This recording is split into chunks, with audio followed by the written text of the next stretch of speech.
The Teen Phantom Part 3. Just liking to be with you was not a mutual feeling, was it? Of course it was. It was as if I was under his magic charm. Did you give him your phone number? No, he never asked. I didn't even think about it. I would say he is a smart kid. He knows value when he sees it. What is his name, or were you too charmed to get that data? No, I was not that spaced out. It is Mellow Myron Stewart. I really would like to meet him. You make it sound very interesting. Charlotte turns to Sneaky. Sneaky, you may go on ahead and meet the boys. When they reach the boys are sitting on their usual rock patiently waiting for them. Sneaky is between them and Lee has an arm around Sneaky's neck. Good morning, boys. Jim has one of those mischievous smiles on his face. Charlotte, would you do us a favor? I will, Jim, anything possible or within reason. We would like you to call us men, not boys. Speak for yourself, Lee snaps. Okay, Jim, I will try to remember that. Then Charlotte grins at Jim. Do not call me woman. I am in no hurry to grow up. That is well understood. You live as an adult while still a child. You really think so, Jim? Charlotte carefully scans her life for a few seconds. Maybe you are right, Jim. I had never given it much thought. My mother bugs my father about it. She thinks I am not old enough to be into photography, journalism, or making wildlife movies. She says it is a kid fantasy, and in a few years, I will give it all up and start chasing boys. Evidently she does not have a clue.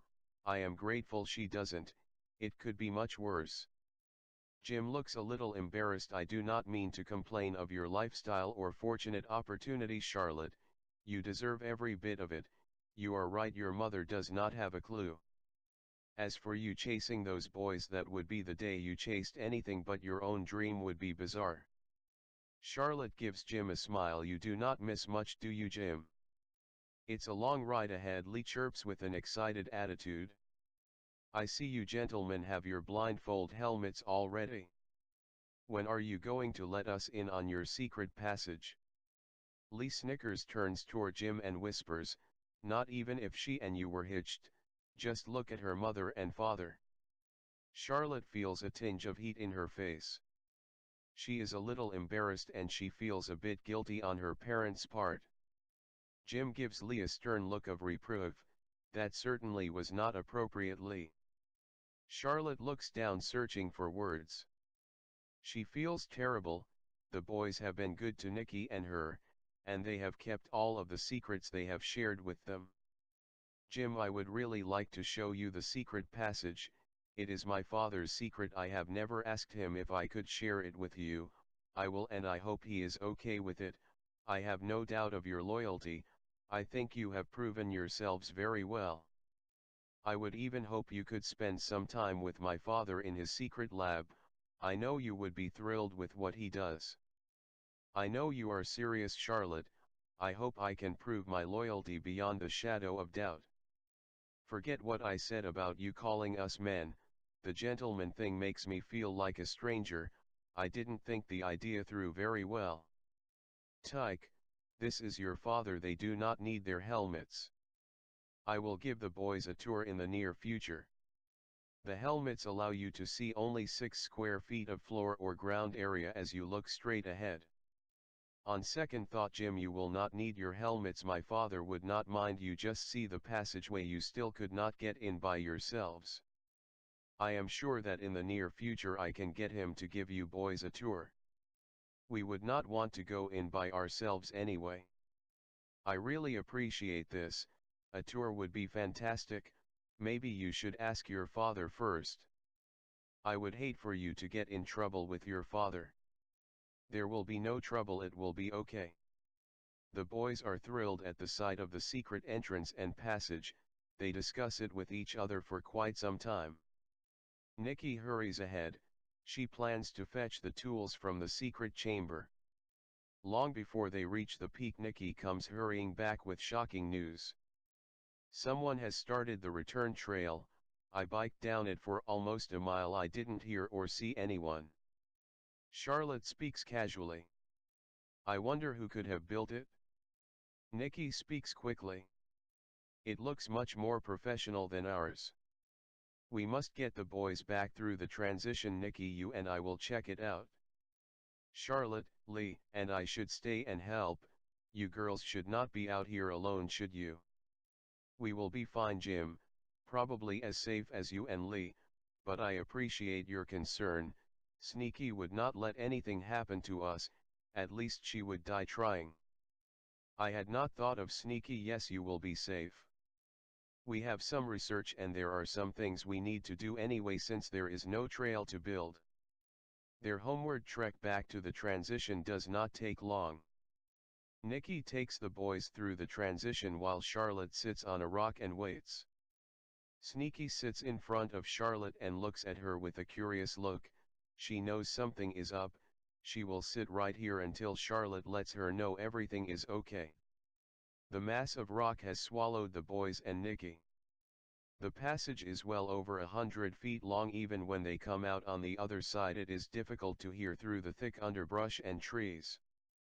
Being with Sneaky, Charlotte does not feel alone. Sneaky is probably as much protection or more than Nikki is.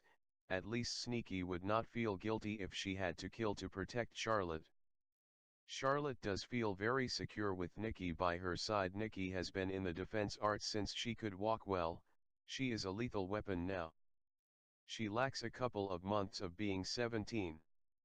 The Chatmen's 80 acres borders the Gunnison National Forest northeast of Montrose, Colorado. A 6-foot-high chain-link fence topped with a roll of razor-sharp metal is all around the 80 acres.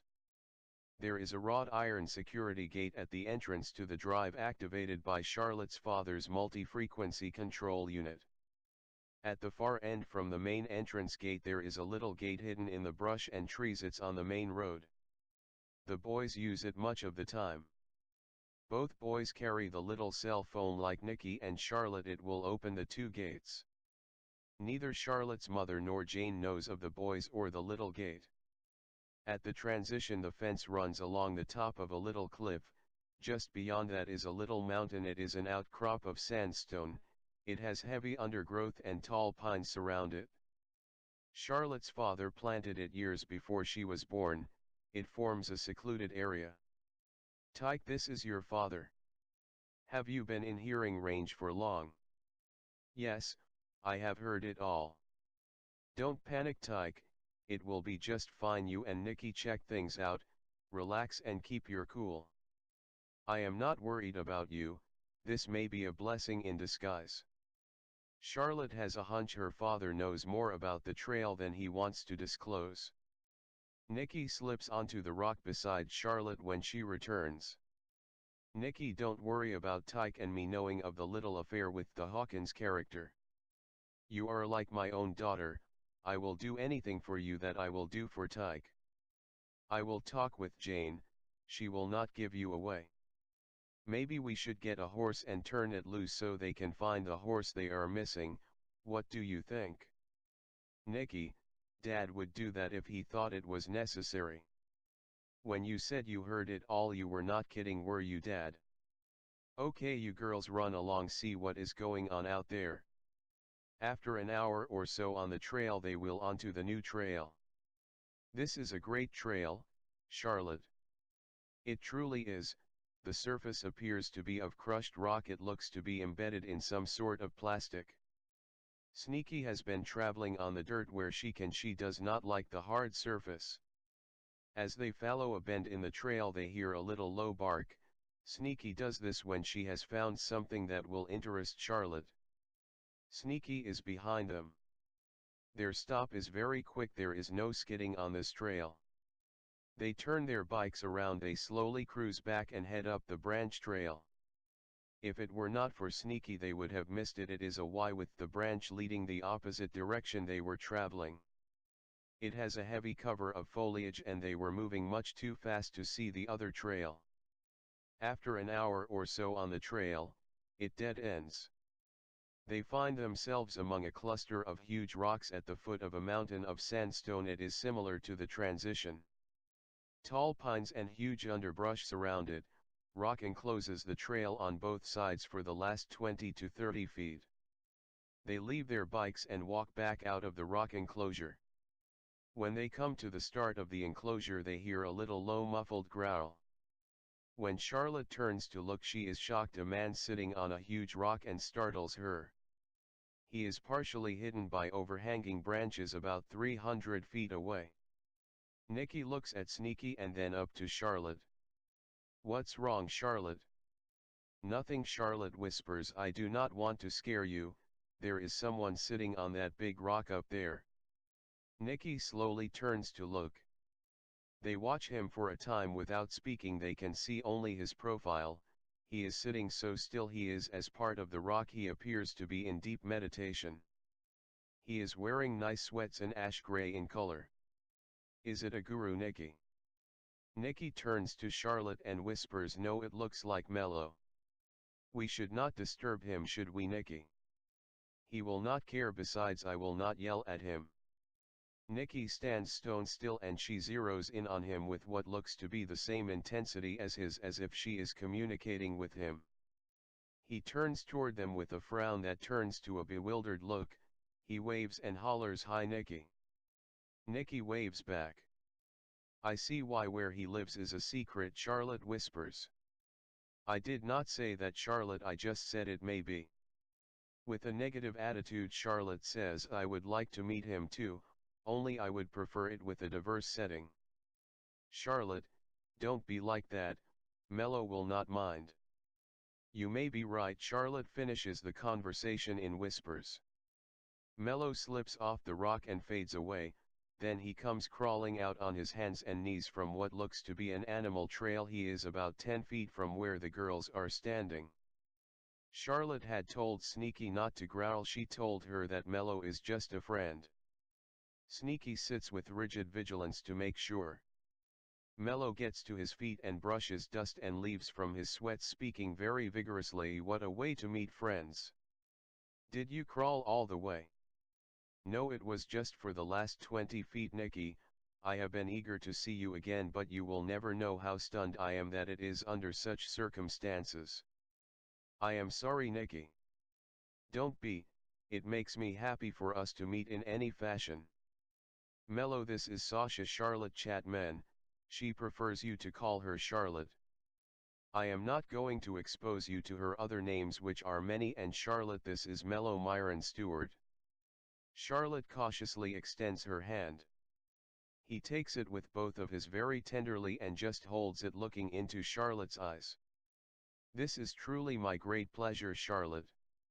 "It is also my pleasure, Mello." Nikki is right, his care does shine as the sun's rays his eyes delightfully go in search, penetrating the depth of her spirit. Helplessly she drifts away with an incredible sensation. Though difficult, she does eventually recover her senses when Mello lets her have her hand back. Then she becomes very inquisitive. "Do you know who built this amazing trail?" "We did. I live here."